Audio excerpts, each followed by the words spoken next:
ॿूसट वारे माहौल में माण्हुनि जे चेहरनि ते मुरकूं आणण बि कंहिं नेमत खां घटि न आहे। जैक बाबा जे मायूस माण्हुनि जे चेहरनि ते मुरकूं पखेड़ण लाइ ॻोठ आदम खान पांवर वेझो मेहर शाह ग्राउंड ते मरहूम सरदार मीर मंज़ूर खान पांवर जे पुटनि पारां वालिद जी यादि खे ताज़ो करण लाइ पहिरीं मंज़ूर खान पांवर घोड़ा डोड़ कराई वई। घोड़ा डोड़ मेले में चइनी सूबनि जे 125 घोड़ा डोड़ शौक़ीननि हिसो वरितो। तव्हां सभु जी वॾी महिरबानी, तव्हां हिते आयो।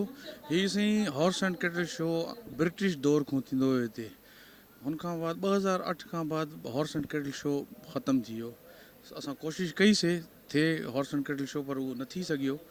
हाणे सरदार साहिब जी यादि में असां हिते मेलो रखायोसीं। पहिरियों 7 डिसंबर ते हो, पोइ 22 डिसंबर ते थियो, छाकाणि बारिशां थियूं हुयूं। हितां सिंध जा त घोड़ा आहिनि ई आहिनि, बलूचिस्तान जा बि आहिनि, पंजाब जा बि आहिनि। सरदार सभु बि आहिनि, सभु सरदारनि जी महिरबानी आहिनि ऐं तव्हांजी बि महिरबानी।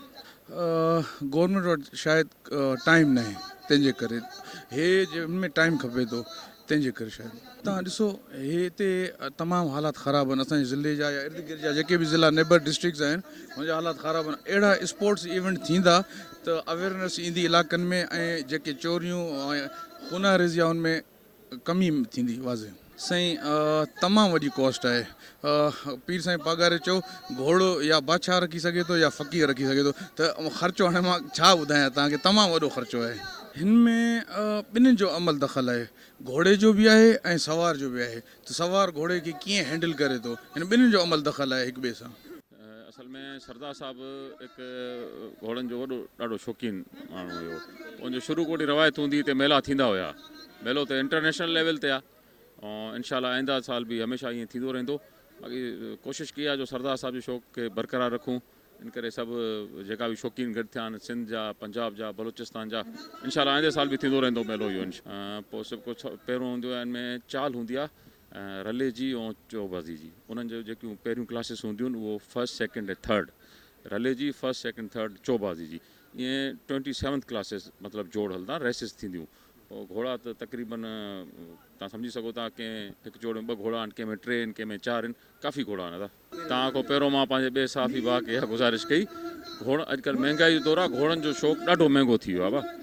पंहिंजो घोड़े खे पालणु पंहिंजो ॾाढो ॾुखियो आहे अॼुकल्ह जे दौर में, छाजे करे जो मखण, माखी, ड्राई फ्रूट, घोड़े जी वॾी ख़िदमत हूंदी आहे। तव्हां ॾिसो नोट कयो हूंदो, अॻे काफ़ी घोड़ा हूंदा हुया, हाणे घोड़ा घटिजी विया आहिनि। जो घोड़े जो जेको शौक़ु आहे उहो ॾाढो महांगो आहे। बसि जंहिंखे रब ॾे पंहिंजो उहो घोड़ो पाले सघे थो, पर घोड़े जो शौक़ु ॾाढो महांगो आहे। कॾहिं तव्हां ईंदो, तव्हांखे इंशाल्लाह पूरो असां ॿुधाईंदासीं वाह घोड़ो जी कीअं ख़िदमत थींदी आहे। टाइम लॻंदो आहे घोड़े खे तयारु करण में, 6 महीना बि लॻंदा आहिनि, साल बि लॻंदा आहिनि, जीअं रेस्ट जो पंहिंजो उहो थी सघे।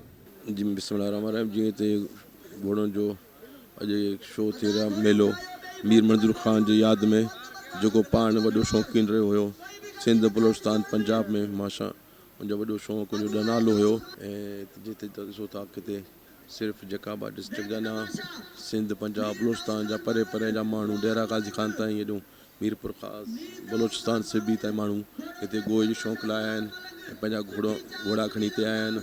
हिकु सुठो शौक़ु आहे। इन शौक़ सां असांजे इलाइक़े में अमन बि थींदो, माण्हू शौक़ु जे हिसाब सां, ऐं हिकु सुठी शौक़ु आहे ऐं असांजी सकाफ़त बि आहे।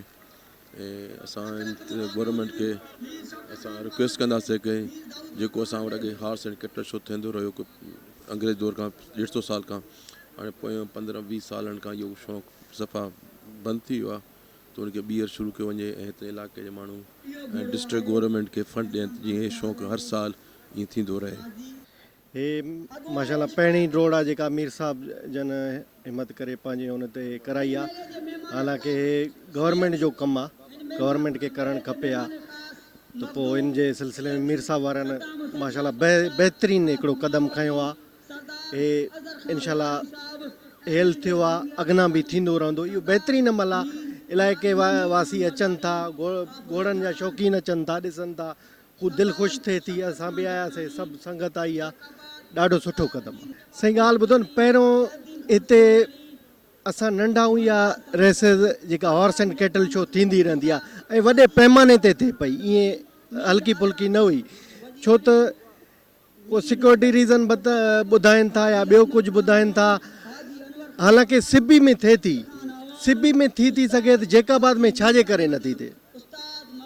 इहा थोरी कमी कोताहियूं आहिनि सर। एंटरटेन खां रहिजी थो वञे, उहो मुख़्तलिफ़ वरी ॿियनि कंहिं बुराइनि में वञे थो, कंहिं जुआ में वञे थो, कंहिं को शराब में, को अहिड़े नशनि में वञनि था।